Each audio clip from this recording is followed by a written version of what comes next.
This is Stars and Scopes with your friend Uma, updated every new and full moon with guidance based on planetary transits in the current sky and extra support from tarot. For accuracy, take a look at your rising sign first if you know it, and do feel free to listen to your sun, moon and rising if you'd like the full picture. If you're interested in your birth chart, check out the readings page at umaruby.com. And if you'd like to support the work, head over to buymeacoffee.com/umaruby and you can buy me a coffee. Finally, if you're a visual learner, look up Uma Ruby Tarot on YouTube and you can watch and learn. Okay, let's take a look.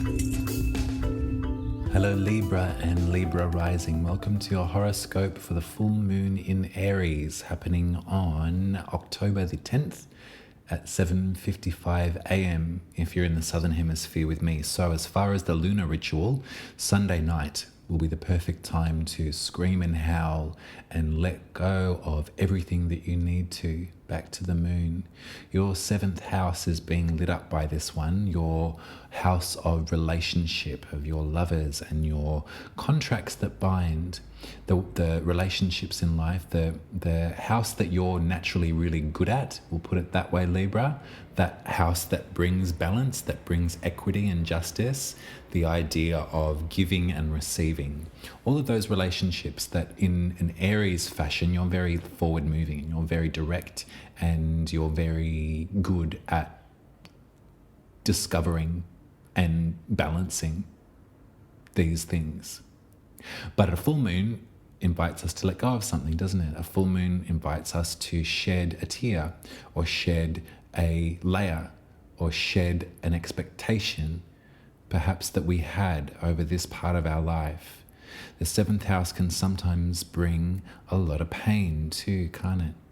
But that's the beautiful thing about you, Libra. You know that. You know that light and shadow is the same thing. You know that time is cyclical.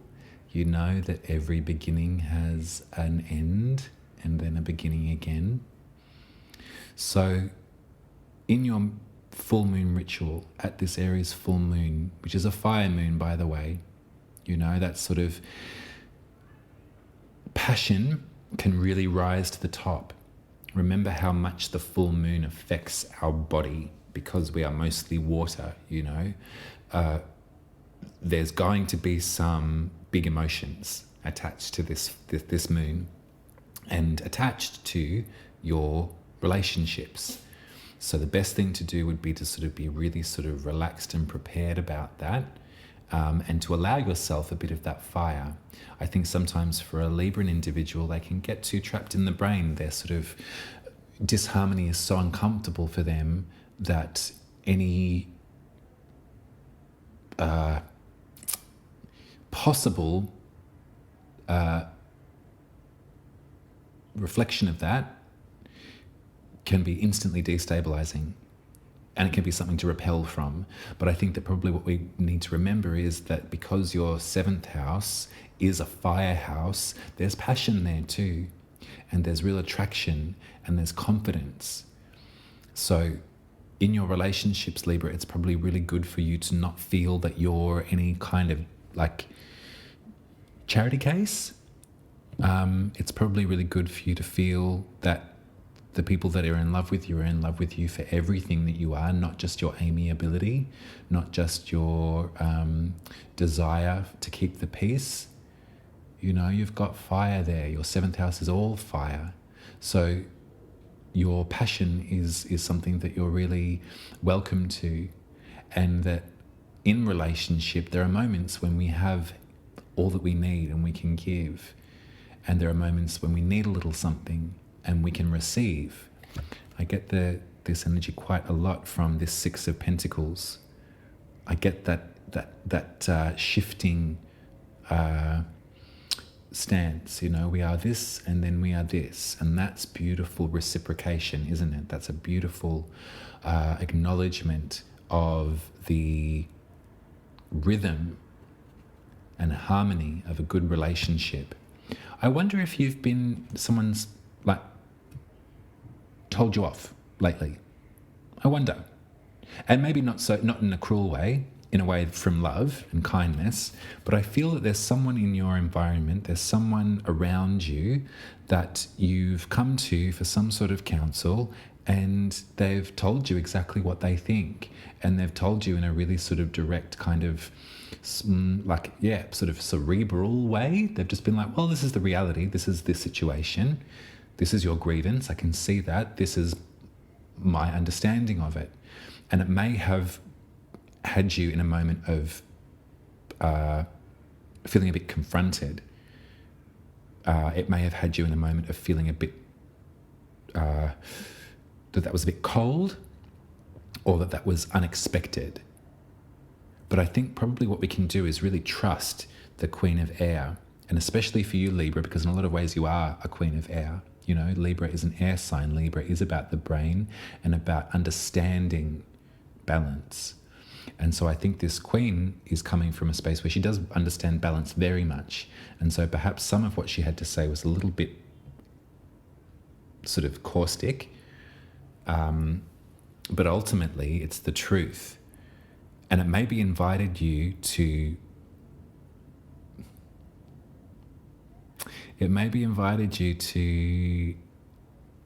remember a bit of your magic. I have Temperance here. Temperance has come out for a couple of different readings, but rather than words like balance and harmony and equilibrium, Temperance is sort of, there's more magic here, I think. There's definitely you know how you try and make mayonnaise with oil and vinegar? That emulsification, and they're two sort of polarizing compounds. They don't want to mix, they don't do it. But the way that the rhythm that you find and the way that you alchemize the two ingredients, they then merge and they meld. Temperance reminds me of that. The disparate nature of some of our being, our fire, our passion, our water, our emotions, our air, our brain, and earth, our physical self, the reality. They can all be quite disparate. We can be passionate about something and it's just not a physical reality. Temperance is here to engage the idea that with magic we can combine and we can actually create what we desire through respectful knowledge of the elements and through a respectful knowledge of what we're working with and what we're wishing to achieve. If it's of good nature, we can have it. I think that what I would remind you, and if there has been discordance in your relationships, if there has been things that you may have had to have let go of, or if there has been if there has been a lopsidedness to the way that you relate to others or the way that they relate to you, and that's been difficult to reconcile, I remind you to not go for a trip down memory lane and not to get lost in nostalgia. I think that can be quite damaging, especially for a relationship that's run its course.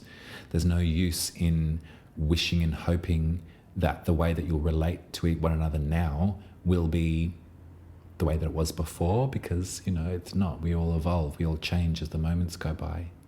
But the Six of Cups is here to perhaps bring you back into alignment with yourself and who it was you were in times gone by. That essence, that inner child is such a guiding force, I've come to find, in the way of realigning, in the way of balancing out an identity or a sense of self, to remember the essence of who you were when you were a child and what you were interested in and how you related to the world before the trauma, before the pain, before the heartbreak. And I've said this before in a reading gone by, but that could happen at any time, But there's an essence here, there's an inner relationship that is going to have you come into some great success with your relationship with others once you can come into alignment with the relationship with yourself. Yeah, I think that's the message. There's some... there's obviously been Pluto's energy in your fourth house, in your home of roots and home and stability, privacy, all of those things. And I see this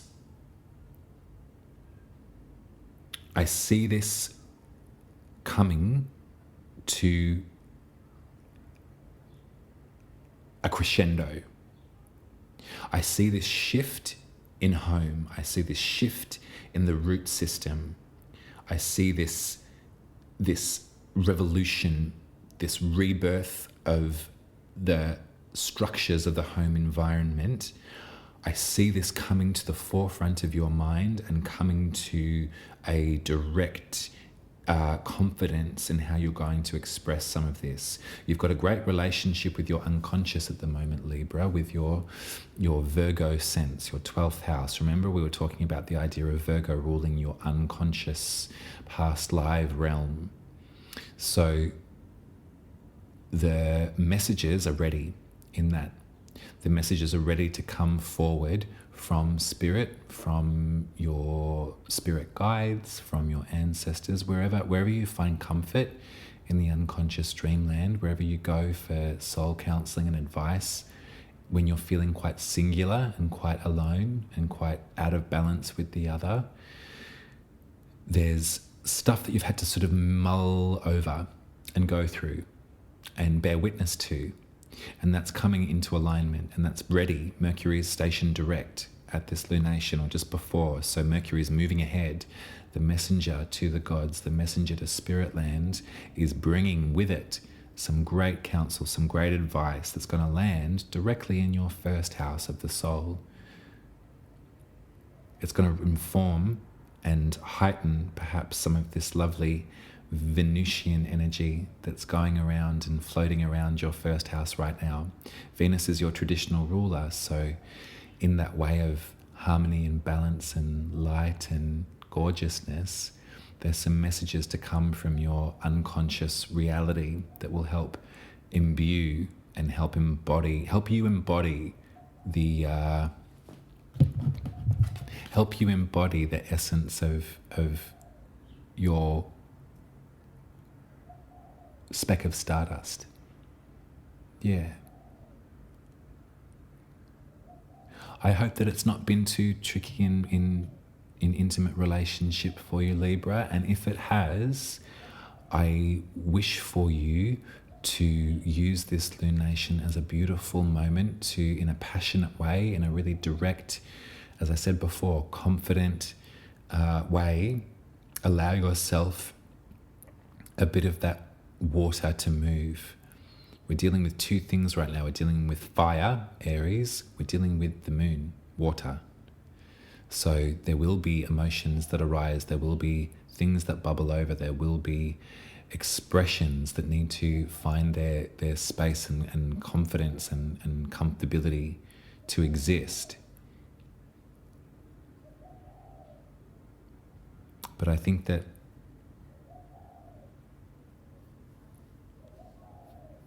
I'm smiling because all these readings have been quite lovely, and I really like this.